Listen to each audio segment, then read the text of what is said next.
Cavalheiros, senhoras e senhoritas, hoje a gente continua falando sobre o objeto de conhecimento do Enem, democracia e cidadania na antiguidade, Estado e direitos do cidadão a partir da Idade Moderna e democracia direta, indireta e representativa. Esse objeto de conhecimento do Enem é um dos objetos que mais caem nas provas do Enem, sendo o primeiro assunto abordado em história geral. É importante frisar. Hoje a gente fala sobre Esparta. Nós já tivemos uma aula sobre Atenas, vocês perceberam que a democracia ateniense era direta, restritiva, escravista. E agora a gente fala um pouco sobre a cidadania na cidade de Esparta. Esparta era uma cidade muito peculiar, muito diferente das outras cidades gregas. É que geralmente as cidades gregas eram litorâneas, comerciais, cidades muito movimentadas. Esparta não. Esparta ficava no interior, numa planície chamada Lacônia. Era uma cidade agrícola, uma cidade isolada, que tinha certo receio de estrangeiros. Só nesse primeiro ponto da aula a gente já viu várias características de Esparta que você tem que ter em mente na hora da prova do Enem. É uma cidade isolada geograficamente. É uma cidade agrícola, ao contrário das outras cidades gregas que geralmente eram cidades comerciais. Era uma cidade xenofóbica, ao contrário de Atenas, onde ficava o famoso Porto do Pireu, que recebia estrangeiros de todos os cantos. A cidade de Esparta era também uma cidade militarista. E essa é a palavra-chave para entendermos o conceito de cidadania em Esparta. Era uma sociedade muito dividida, na qual não havia mobilidade. A pessoa em Esparta podia nascer cidadã. Ela era membro de uma classe muito especial, a classe dos guerreiros, os esparciatas. Esses esparciatas descendiam do povo original, o povo que teria fundado a cidade, chamados dórios. As outras classes sociais eram relegadas a um segundo plano, não tinham cidadania. Era a classe dos periecos, peri vem de em torno, daí a palavra periferia, aqueles que viviam em torno da cidade, eram os estrangeiros que não tinham direitos políticos em Esparta, e os escravos, que eram chamados de ilotas, eram servos do Estado. Ao contrário dos escravos atenienses, que eram considerados propriedade privada, os escravos espartanos eram propriedade estatal.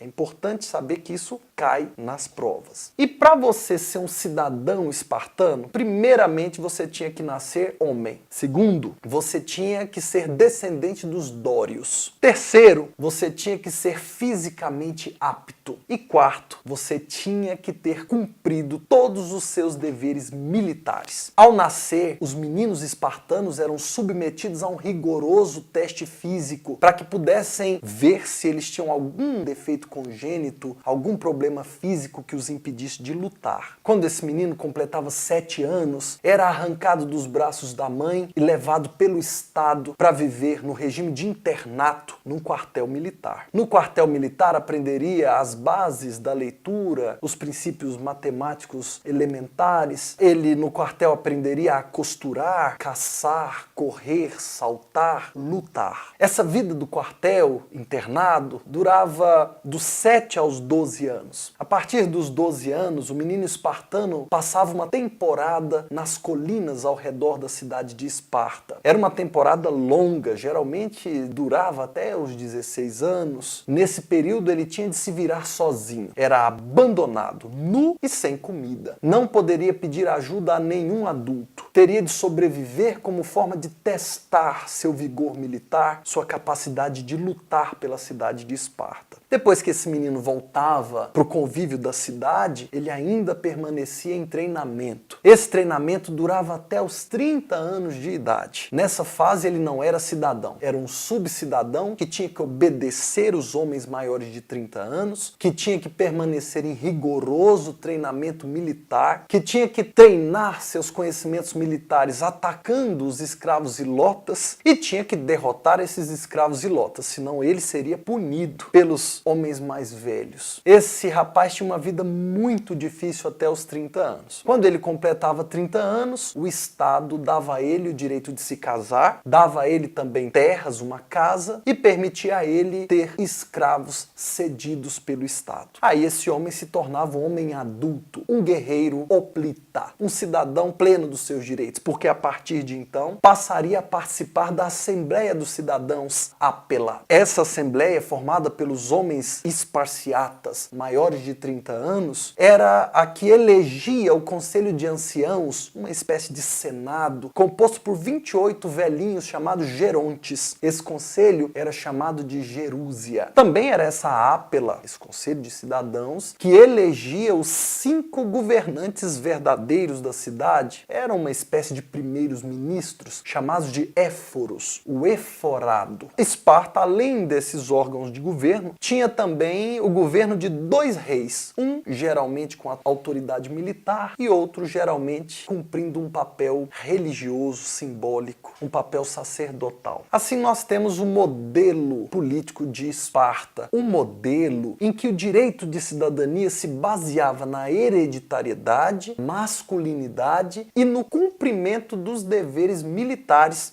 nessa longa jornada até os 30 anos. Interessante dizer que mesmo depois dos 30 anos, o homem esparciata continuava vivendo no quartel. Embora ele se casasse, quem ficava com a casa, responsável por cultivar a terra, cuidar dos escravos, dos filhos crianças, eram as mulheres. O homem era obrigado a permanecer vivendo no quartel até os 60 anos de idade, quando finalmente ele se tornava um ancião. Esparta pode ser tida como uma cidade oligárquica, uma cidade onde o governo era muito centralizador. Esses cidadãos, embora participassem da Ápela, apenas elegiam a gerúsia e o eforado. Esses órgãos, sim, realmente governavam a cidade de Esparta. Os 5 éforos geralmente eram provenientes das famílias mais poderosas da cidade, e Esparta foi um regime tão conservador que essas 5 famílias poderosas governaram a cidade por cerca de 8 séculos. Diferente de Atenas, onde a política era mais dinâmica, em Esparta você tem um modelo mais militarista, conservador, que nós costumamos chamar de diarquia oligárquica, porque tinha 2 reis e porque era comandada pelo mesmo grupo de famílias durante toda a sua história.